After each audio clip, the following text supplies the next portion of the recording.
All right, good evening, ladies and gentlemen, and welcome to Talking Talent. My name is Andrew Fairman from Talent Box, Jamaica. We're so happy that you have joined us tonight. Welcome.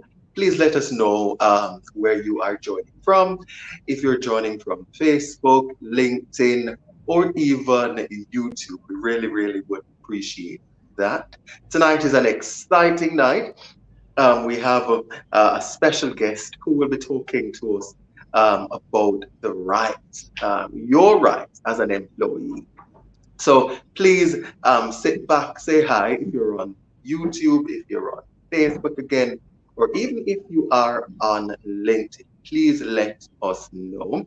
Again, ladies and gentlemen, this is Talking Talent, and you can catch us here every Wednesday at 6:30 p.m. And Talking Talent addresses all things recruitment, all things job seekers, and to some extent, some areas as it relates to the HR profession. So, again, let's take a quick 30 seconds break, and then I'll come back and introduce you to our guest for tonight.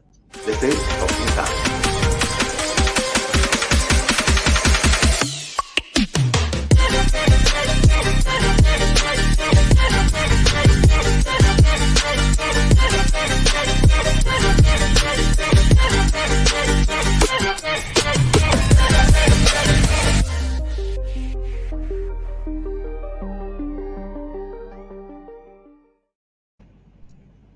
All right. Good evening, Marshall, and welcome to the program. Thank you, Andrew. Thank you for having me. How are you You're doing? very welcome. Yes, we know that you're busy, and so we really appreciate you joining. I see Jodian. Um, Thank you for joining us. Welcome to the program. I see you are joining us on LinkedIn. Ladies and gentlemen, tonight we are looking at your rights as an employee, and we have Marshall Morris from Vistaprint, who is the lead employee relations, specialist at Vistaprint. Hopefully, got that title correct. But Marshall, um, please talk to us and tell us a little bit about who you are, um, and the business you operate, and then we will talk about the rights of an employee tonight. Go ahead. Okay. All right. Good evening, everyone. My name is Marcia Lee Morris, a very passionate HR professional with over 10 years end to end HR management experience. I am currently serving as an employee relations lead at Vistaprint, and I've been with the company for a little over 4 years in that capacity. I am also the founder and head consultant for Emily HR Consulting and Business Services Limited. And for that business, we offer individuals and small businesses to assist and support with their HR needs, so specific to employee relations, industrial relations, conflict resolutions, all things employee policy implementation, and some offboarding. So, pretty much that's it in a nutshell for me. Thank you very much. How important is this topic to you tonight? It's interesting that you must ask that. It's quite important, and it's also interesting because over the years I have noticed that our employees, they are either not abreast with their rights, or sometimes things happen and they feel as though they have no recourse, or there's no way out for them. So it is very important to me, HR on a whole, specific to employee relations, because persons need to know, as employees we need to know our rights. So in my years, I hope that I will be able to cover much ground on this topic today. And I hope that, I'll be able to at least shed some light for folks that may be in the dark, pretty much. Good. Awesome. But right before Marshall, right before we delve into the actual questions that we have, I want to say to those viewing, on LinkedIn, wherever you are, if you have any questions or concerns, this is an opportunity where you can share those as well. And we'll try our very best to navigate the answers. If we can't provide you with the answers right, and I'm pretty sure you could reach out to us at a later time, and we'd ensure that we get those answered as well. So, Marshall, it's a heavy topic. It's a very important Mm-hmm. topic. Right before I delve into the questions, what's the number one concern or question you usually get from an employee? Um, so it depends. As it is right now that we're in the pandemic, a lot of persons want to know, you know, how how redundancies are calculated, what right do they have if they are terminated, what is it if they resign from their job, so in a sense, if they should lose their job, what is in it for them? So I get that quite often, especially in this time. Great. And on that note, talking about redundancy, Hmm. you know, talk to me a little bit because listen, it's a very difficult time now. Everybody, um, most companies are really making redundant, employees because it's just a difficult time, and we can understand and appreciate that. But Hmm. talk to us about um, the grounds in which, or the grounds on which an employee can be Hmm. made redundant. So let's start there.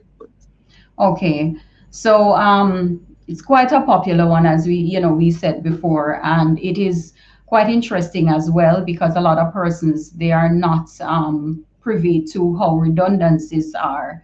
So usually a redundancy happens when there is as a result of a change in circumstance in a business. So whether it is that the job is no longer there, or it no longer exists, right? So the role, really. So when you speak of redundancy, it is the position that is affected and not the person per se. So a lot of times people say, if I'm made redundant, so it's really not the individual, but it is the role that no longer exists for whatever reason.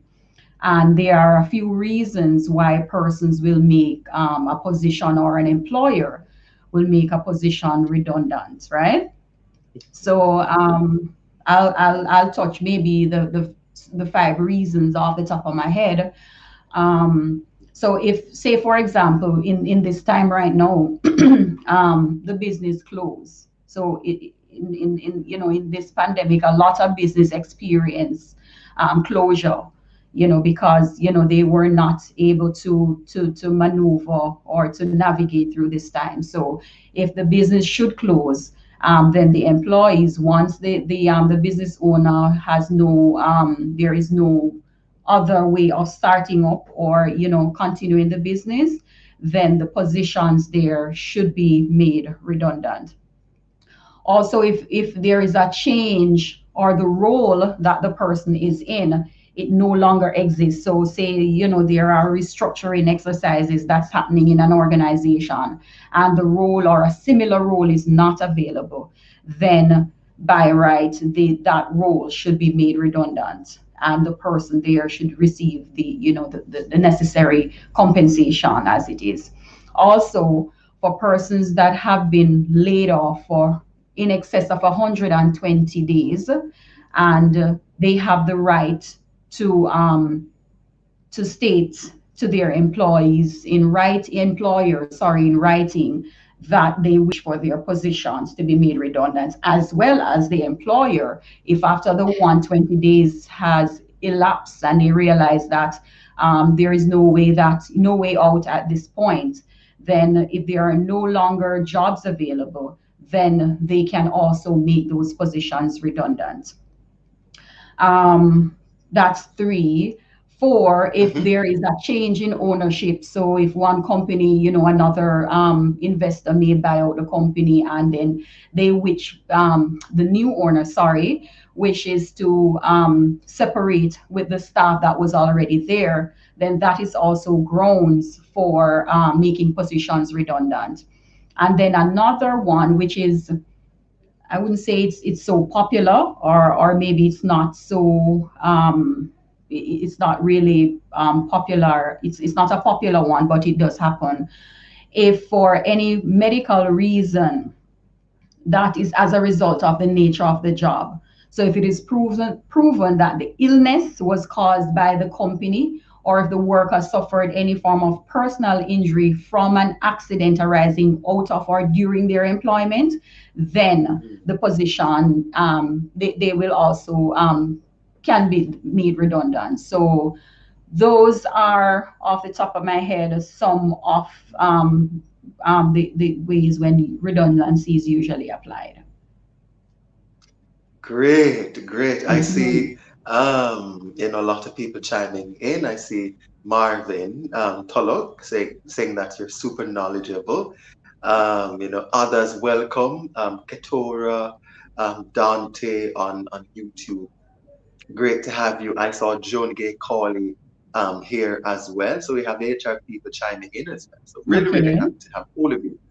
So Hmm. moving on now to, since we're on the topic of redundancy, Right. can you talk to us about how the redundancy packages are calculated? And Um, then talk about what Jodian here has on the screen, redundancy without compensation. And she has a question mark. In other words, is that possible? So talk to us about the packages and then this question. okay. All right. So I'll try and see how best I can cover that, because that is quite an extensive procedure. Mhm. So really, in a nutshell, the calculations for redundancy, it is really, so in order for you to qualify as an employee, you have to be working continuously for in excess of 2 years or 104 weeks in order for you to qualify for a redundancy package. So employees that have been working for less than 2 years, in a sense, they would not qualify for redundancy. If for whatever reason the job is no longer available, then it is what they would be owed is notice pay, the standard 2 weeks notice pay, and if they have earned any unused vacation time, and the last days that they would have worked up until the final day that they would have been employed. So that settles, that takes care of persons who have worked less than 2 years. For employees who have worked in excess of 2 years, um, the calculation is done. It is basically, you receive 2 weeks pay for 2 years up to 10 years. So for every year that you work, you would receive 2 weeks pay. So that's how it is calculated. So for each year, you receive 2 weeks pay per year for every year, right? In addition to your notice pay, and the notice pay, it goes along with your tenure. So if you have been employed for Hold on, I five think I years heard. but less than 10 years, Mhm. then you would be entitled to, say, 4 weeks notice pay. If you have worked for 2 years, up to 2 years to 5 years, then you'd be entitled to 2 weeks notice pay. So the redundancy pay would be calculated using the redundancy calculation, and then your notice pay, you're given a one-time payment for the notice pay. And then if you have any unused vacation time, then that is also calculated.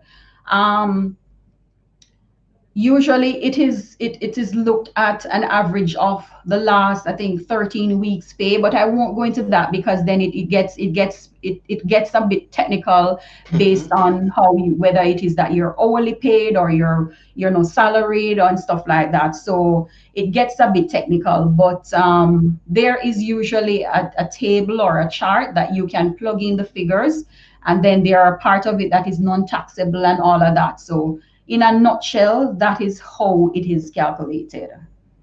Okay, good, good, good. Mhm. Thank you so much. And to Jordan's point, can there be a redundancy exercise? without compensation? That's a very touchy topic, Touch it. Jodianne. Okay. That's a very touchy one. But I She needs tell a you that since consultation. the pandemic, I've seen where companies employ positions are being made redundant, and the company has set up a payment arrangement or a payment agreement to employ, so over a period of time, so whether it's a 12-month period, a 6-month period, whatever the agreement or the understanding is between the employer and the employee, then that is how it is. So as I said, it's quite a touchy one. I have heard of situations or circumstances where positions are being made redundant, but then it's like a promise to pay. So it depends on the agreement between the employee and the employer. So Okay. yeah, it's a touchy one. It is. It is. Yes. Thank you so much for that, Marshall. So talk to us then, since we're on the topic of redundancy, what Mm-hmm. obligation does the employer have to the departing employee, if any? So then again, it's dependent on the type of departure, because and then it varies from company to company. Some companies, they will do the standard, um, what is required in terms of, if you were to go if you were to use the labor code, they will do just the standard. But then you have other companies that will sweeten the deal, for want of a better term, or be more generous to their departing folks, right? So with redundancy packages, in terms of outplacement services, you will have some companies that will, offer, maybe counseling or outplacement services where you go in for a day and you talk to somebody, and they will, outfit your resume and provide you with services, get you prepared mentally to go out in the working world again. But that is dependent. It's dependent on the company that you're working for. But in a standard setting, really obligation, it depends on the type of termination. So whether it is voluntary Mm, or involuntary. So involuntary is if you were dismissed from the company, and voluntary really if you resign as an employee. And this is where a lot of times we get questions, or persons are of the impression that when they resign from a company, the company owes them notice pay, or they need to pay them up. That is the term that a lot of persons use. May I leave the company, we no need to pay me up. No. But really and truly, the company owes you nothing. If you're resigning and you give your standard 2 weeks notice, or you resign with immediate effect, really and truly what you are due is, if you have any unused vacation time that was earned, then you would get that.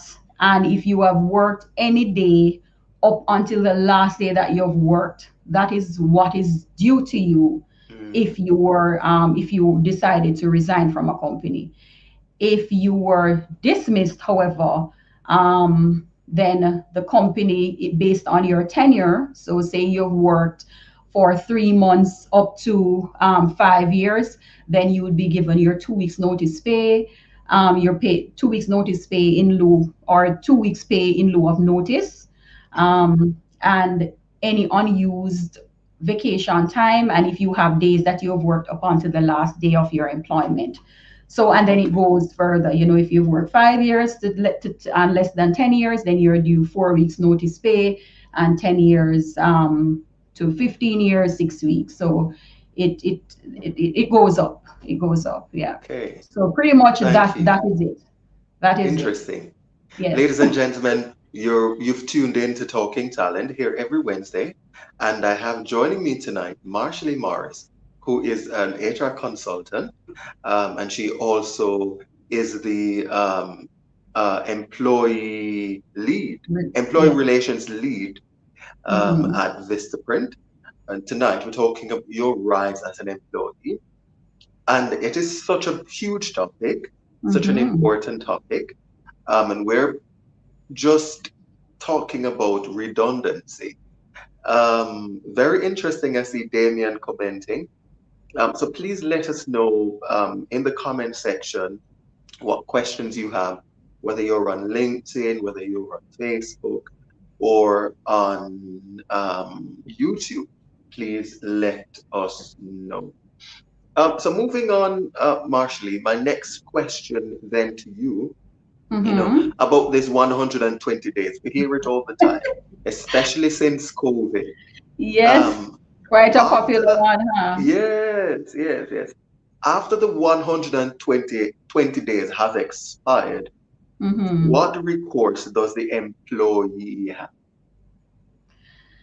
Um, so it's quite interesting because I think a lot of our employees, they're well, a few they are aware, but a lot of our employees they are not aware that if you have been laid off for more than 120 days and you have not heard from your employer, whether they have not written to you, no communication, then you are within right to give notice to your employer that you are requesting for your position to be made redundant. So I think that is the part that's missing. A lot of persons are not aware of that. I have seen or heard of situations where employees are there indefinitely sitting, waiting for a call, especially in the pandemic. Persons Mm, have been waiting, 6 months past and everything, and they have not been contacted by their employer, and yet they have not reached out. But yes, an employee is in within right to reach out to the employer and request. Once the 120 day has elapsed, they mm, can reach out and say, I am writing to you for my position to be made redundant, and then it goes from there. But mm. then, on the flip side too, the employer should reach out to the employee once the 120 days is approaching. Then there should be some communication by the employer to advise the employee of the next steps that they'll be taking. Interesting. Mhm. So the other point then, you spoke about the fact that if somebody resigns, the Mhm. company doesn't owe them anything. So are you suggesting that if I'm with a company for 15 years and I Mhm. decide that I'm going to America, and I resign, the Right. company literally owes me nothing. All of that goes Nothing. down the drain. All of that. Well, it would have got you say it goes down the drain, but it's not really. I mean, you're taking your experience with you, so it's not going down the drain.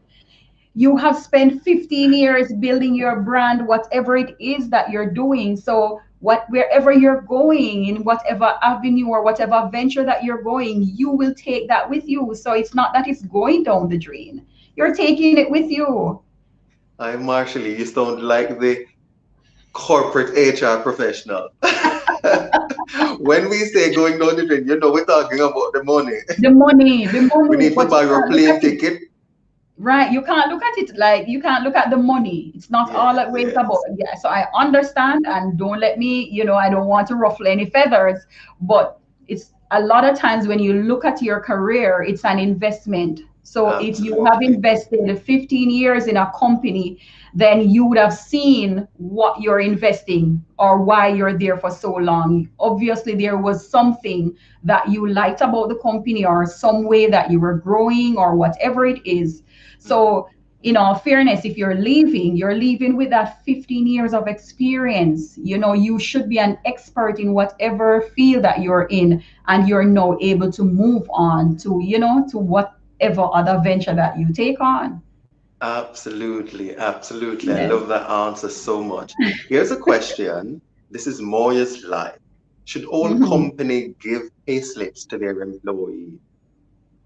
Yes. So legally, all employers should provide some form of something in writing. So Mm, something to show what you've earned, your whether it is your TRN, all of that information, your NIS, everything that is how many hours you've worked, or depending on the type of employee that you are, Mhm. and how you're being paid. So everything, the taxes and everything should be broken down. So whether it is a soft copy or a hard copy, Yeah, or if you are, it depends on the type of, if you are a contractor and you're being paid and you're asked to pay up front, then at least you should be given some form of invoice or something to show that you have worked for this and this is the end result of what you've worked for. But yes, employees are within right to get a pay slip from their employers. absolutely. And we're going to touch on some other things later.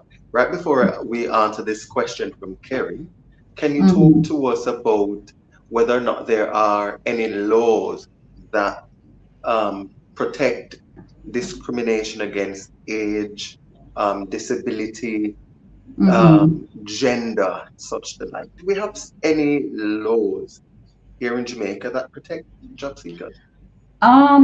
Yes, there are laws and acts that protects citizens on a whole. So not just employees, but citizens' rights. Under the Constitution of Jamaica, I believe every citizen is protected by the Human Rights Act, Mhm. which, the right to life, freedom of expression, the right to be freed from discrimination on the ground of being male or female, race, Mhm. color, place of origin, class, religion, political opinion. So yes. Um, so yeah, there is a law that protects you Mhm. from any form of discrimination. The reason I brought this up is I've spoken to a number of job seekers, Mm-hmm. right across the length and breadth of Jamaica.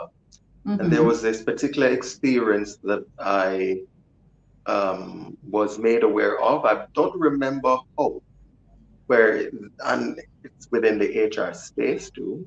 This Mm-hmm. particular um, potential employee had applied for a role, went to the interview, had the interview went well, but at the end of the day, the hiring manager said that they were not able to hire her because she disclosed that she had a particular illness. And they made it quite clear that they are not going to move forward because of this particular illness. So that's the backdrop from my Mm-hmm. why I asked that question. So job seekers must know that there are some recourse Yes, if that happens. Go ahead. definitely. And also, if it's illness relating to any form of disability, then there is also the National Disabilities Act that Mhm. protects citizens and employees with disabilities, so to ensure that they're treated fairly and equally. So um, I don't know the specifics of that particular situation, but then there are ways in which that they can be, if it's proven that that was the situation within itself and that is why the person was refused the job, then they Mhm. can take it further. Okay, thank you. Let's Hmm. answer Kerry's question. Is it Hmm. mandatory that all employees or employers, sorry, take tax from their staff? Well, take all the taxes and not just some, I suspect, is the question. Go again. Is it mandatory for all employees to take tax from Employers to take tax employers to take from tax from all all employees? employees and not just some.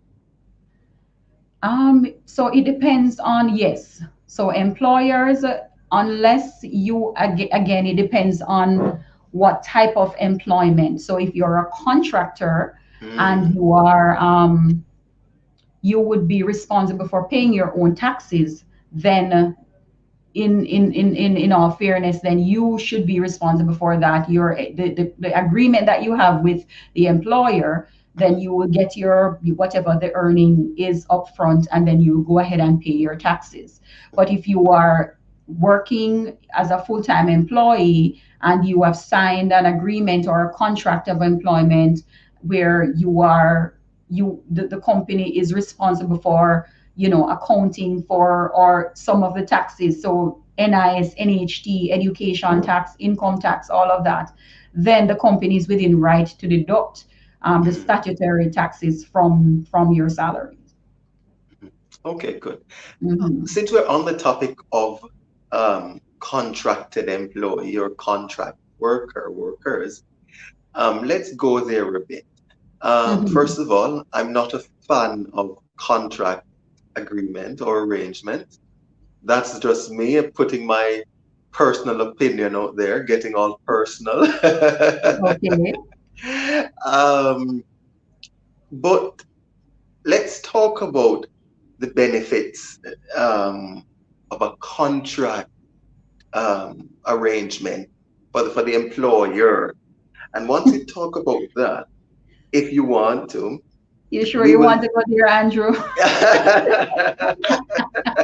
Okay, let us talk about then how an employee can navigate contractual work arrangements to um, permanency. Because I've seen it all the times where, Hmm. this particular employee has been with the company for 5 years and every 6 months they get a new contract, but they're not for some reason making them permanent. And I'm pretty sure Hmm. they'll come up with a lot of reasons as to why, Right. you know? So talk to us about that. So, as I said, it's an interesting topic. It's quite touchy. Yeah.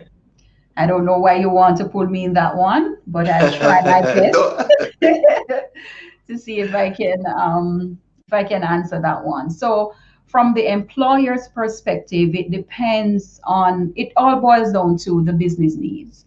Mm, So there are times when, based on the job that you have, you're projected to have this job fulfilled for the next, say, 3 to 6 months. So mhm, really and truly, you don't want a full-time employee for mm, that period. mhm, What you want is somebody to be there to do this particular job for, whether it is that 3 months or whatever the period is. That is what the business require, and that is what you need. All right. So that is looking at it from a business perspective. mm, If you were to look at it from a cost um, perspective, is having a contractual employee, like a fixed term contract. So mhm, whether every 6 months you break and then you sign a new contract, it is basically freeing you from all the obligations of a full-time employee. yeah. But there are times though when, because the contract, it is not being done in the correct way, a lot of times employees find themselves almost in a full-time employment without even knowing it, Mhm, because you may be on a 6 months, or say you're on a 1 year contract and that contract breaks, or maybe you're asked to extend and it goes for 2 years and for 3 years without maybe no break, or maybe you're just mhm, getting 1 week every year and then you go back to work and stuff like that. Then there are ways that you can now say that you're full-time employed. But a lot of times it depends on the contract within itself, so it varies. So I don't want to just use a general answer for it. It depends on the contract that absolutely. you sign. What are some of the what are the terms and the conditions of the contract and so on. But you Yeah. find that persons that are working the contract, in order for it to be valid and for it to be deemed as a contract, there must be a break from the start date and the end date. In order for a new contract to begin, Mm, there must be an end a break no less than 3 weeks, and then a mm. new contract can begin. Okay, great. So that's a great point you raised. So Yeah. if you're contracted Mm. and that contract has come to an end, there Mm-hmm. must be a 3-week period Yes. before the other contract Yes, starts. it's safe to say 3 weeks. Yeah, some Hmm. companies will do 2 weeks, and Hmm. it is Okay. it is okay. So there's a Hmm. wiggle room there. But if you want to keep on that straight and narrow path, then a 3 weeks contract break would be sufficient, and then you renew the new contract period, or you start the new contract period. Absolutely. Okay, great. Mm-hmm. So that person that's under the contract, Mm-hmm. after being contracted for a certain period of time, a year, 3 years, constantly, can that person then go to HR and request to be made permanent? Is there such a thing? So it depends on if the role becomes available for a permanent position. Mhm. If the HR department or if that company was following all the necessary protocols as it relates to a fixed term contract, and all the they were going through, ensuring that they get the necessary break period and everything, all Mhm. their once they have earned their vacation during that period, all of that has been paid out, and everything the new contract states, in terms of the stipulations and everything, then I don't believe the employee has any grounds to go and say that they're requesting to be made permanent Mhm. unless the position becomes available. A permanent position becomes available, and they're saying that they would like to become a permanent employee. Okay. I'm loving it. Ladies and gentlemen, you've been tuned in to Talking Talent, and we are Mhm. here every Wednesday at 6:30, right across LinkedIn, YouTube, and Facebook. And we talk about all things recruitment, all things career advice and job opportunities. We also delve into HR practices as well. Tonight, we're talking about your rights as an employee. So, again, if you have any questions, please let us know so that we can have them answered. This LinkedIn user is asking a question. Should an Mhm. employee receive an employment letter before he or she starts the job, whether or not the job is contracted or full time? And I would say absolutely. There is no going into any contractual agreement, whether it is work or any other obligation, without signing a contract. And in this case, the contract would be your employment letter. So it must stipulate, your start date, what you'll be earning, the terms and conditions under where how you'd be employed, what role are you playing, where the job is located, and all of that. So yes, in a nutshell, yes, you must be given some form of employment letter or contract before you begin employment, or on Great. the day of when you're going to On start on your first day. Yes. Absolutely. Now, I have this other question, and I came across it a few weeks ago. Should an Mm-hmm. employer request past salary history or proof? Mm-hmm. um, they're doing the interview process and they just want to prove that this person was getting X amount of salary. Is that Mm-hmm. even legal? So, um, so I know. So it depends. So let me say it depends, and I tell you why. So an employer may request from an employee or a candidate, because the person is not yet an employee, a candidate. Yes. So say you go and you apply for a job, and on the application form there is where they are asking you, what is your salary expectation, what you've earned previously, and stuff like that. Mhm. It's not mandatory for you to state, it's not mandatory. Mhm. However, in cases where you have been employed, and or you're a potential employee, Mhm. and the company is looking to start with you, what they can request from you for tax purposes is a P45 form And this is really a certificate that outlines your from your previous job, the amount that you would have worked and the taxes, so that they know where to start, especially if you're starting employment within the income tax year. Mhm. So if you're starting within the year, if you break, say say April or May, and you are going to start the new job in June, then the new employer wants to see where you what you have paid so far. So yes, they would be in within right to request a P45 form from you, and then they will be able to see that. But outside of that, to my knowledge, I don't see any other case why an employer should request, salary information, previous salary information from a potential employee. Thank you so much for that. Ladies and gentlemen, I don't know where the time has gone. We have so many more questions, and we've surpassed 30 minutes already. So let's look at this question and see if we can wrap up. And then Mhm. I'm pretty sure, Marshally, we're going to have another session. Okay. We might need that. Um, let's look now on the fact that an employee believes that Mhm. he or she was unfairly terminated or dismissed. Mhm. What recourse does that person have? So if you believe that, if an employee believes that they were unfairly dismissed or terminated, then it depends on the level or what Mhm, stage of the process they are at. mhm, So if they were dismissed and they maybe reach out. So let us go back a bit.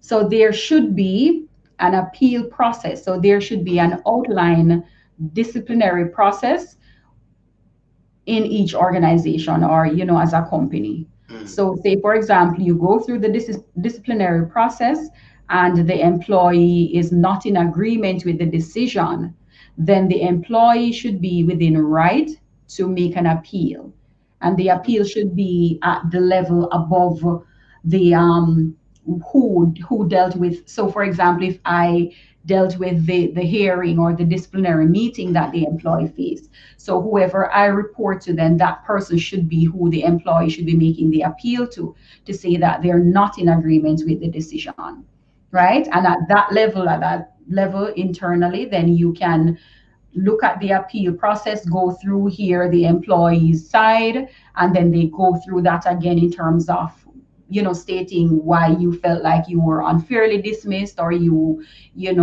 all of that. So all of that must be stated.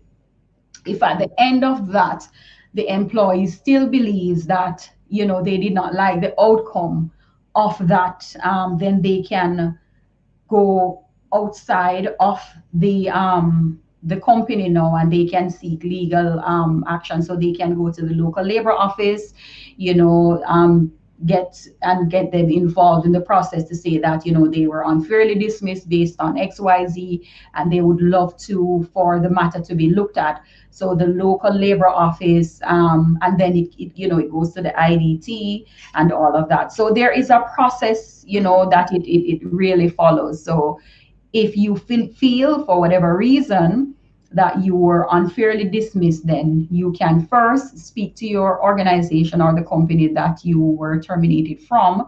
And then if you're not getting any recourse there, then you can take next steps. And while I'm at that, I would also like to point out that the employee has a right to a representative. So if you are brought to a mhm, hearing for whatever it is, whether it is a behavioral or whatever the breach is, you know, then you have a right to bring a representative to that hearing. And when I say a representative, it could be somebody internal, one of your work colleagues, or if you feel like you need to get somebody legal outside of. But usually it is not encouraged for you to get, once you have somebody that is able to understand both sides and can represent you well, then you can first start there. If you feel mhm, that the matter may need somebody of a professional or of a legal background, then feel free to go ahead and seek whatever assistance or guidance or support that you may need in dealing with the that situation. Absolutely. Very interesting. I hope the viewers and the listeners, you're learning, you're taking notes. It has been a very interesting discussion. My final question before we go, Mm-hmm. what obligation would an Mm-hmm. employer have to an employee before they can terminate them for um, any issue rather, but in particular, performance related issues? So, for performance related issues, it may vary from Hmm. company to company. So, it depends on what their established policies and procedure is. However, what will remain standard is that due process must be followed Hmm. with any termination. So, if it is as it relates to performance, then a progressive step must be exercised, right? So, in other words, if you notice that there are gaps in the person's performance, if you notice that after going through and you're giving them feedback, they must be notified. That's the first thing. If I am not performing a particular task, then I must be notified that I'm not performing the task. So it can't be that I'm going to be blindsided and then I get a letter to say that you have not been efficient or you have not been doing this as how, as expected by the company. So that's the first thing. So the matter should be progressive.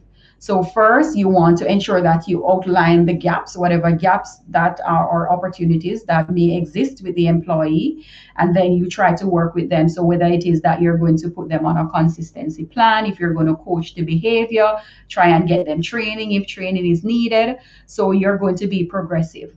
Hmm. And if you see where the employee is still not meeting the expectations, and then at that time you get progressive with the disciplinary steps. So first you want to say, okay, so this is now after we have explored all the plans and consistency plans, performance improvement plan, nothing is working.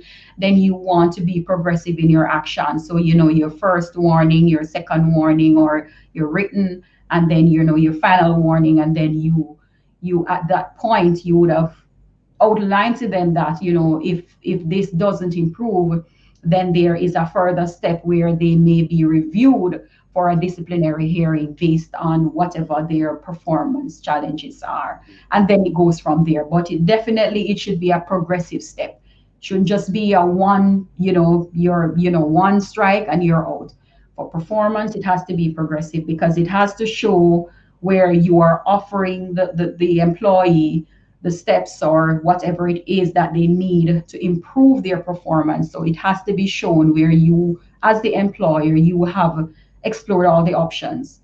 And after that, then you start taking a progressive approach to it. Absolutely. And I love Mm-hmm. how you answer that question because that's what I was really looking for.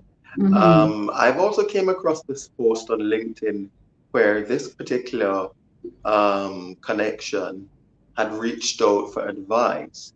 Mm-hmm. And what had happened, and I'm just paraphrasing, she was presented an appraisal form, I think after doing discussions, whatever. And Mm-hmm. her evaluation stated that she was doing well. Mm-hmm. Um, Even though that stated that she was doing well, she was terminated. Her contract was not renewed. So I think what happened when they decided to not renew her contract, she pulled up her evaluation and said, but here, Right. Mm-hmm. this is saying otherwise. And so if I'm not misquoting her, the evaluation was taken and edited, and then they gave it back to her, you know? Mm-hmm. Um, so from that backdrop, that is how I came up with this question. So it's important to know that um, employers need to be careful in that process, as well as Mhm. employees as well.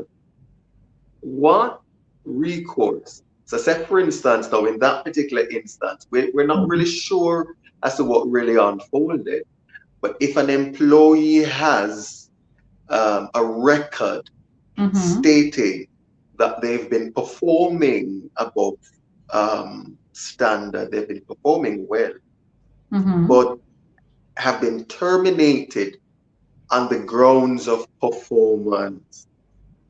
I mean, what recourse do they have? Does that even make sense? So based on what you are explaining, personally, I don't that doesn't make sense. Let me be totally honest. Based on the scenario that you painted, so one thing I would encourage employees to do is to ensure that when you're given your evaluations or whatever performance, that from the employers and the employees perspective, it has to be something that is agreed upon by both the employer and the employee. So you would have gone through your performance evaluation, and you would have signed off to say that I'm in agreement with, based on the above. So whatever it is, if you got all good remarks, based on your performance and everything, and it is important that you keep a copy Mhm. of that evaluation, whether it is you want to keep a soft copy or you want to print it and have it on your little file. And I am going to interject right there and say also that from time to time, as employees, if you feel the need to go to your HR department respectfully and request to have a look at your personal file, it is okay. You're within right to do that, because at the end of the day, you want to ensure that whatever it is being stated, then you're in the know and you're in agreement. So sometimes you say, for example, you're given a written warning, and I know I'm going off a bit, but you're given a warning and you refuse to sign it for whatever reason, you're not in agreement with it. However, it still stands. So the employer or the HR department, they would ensure that there's a witness and they say, okay, employer refuses to sign, however, this matter still stands, and it is placed on your file. You should be also aware of that. So everything that goes on your file, you should be aware of it. So there shouldn't be any surprises. So in the case of the performance evaluation, if it was changed, then definitely that is something that is of unethical practice, and that should not be. Absolutely. Ladies and Mhm. gentlemen, I'm loving this conversation.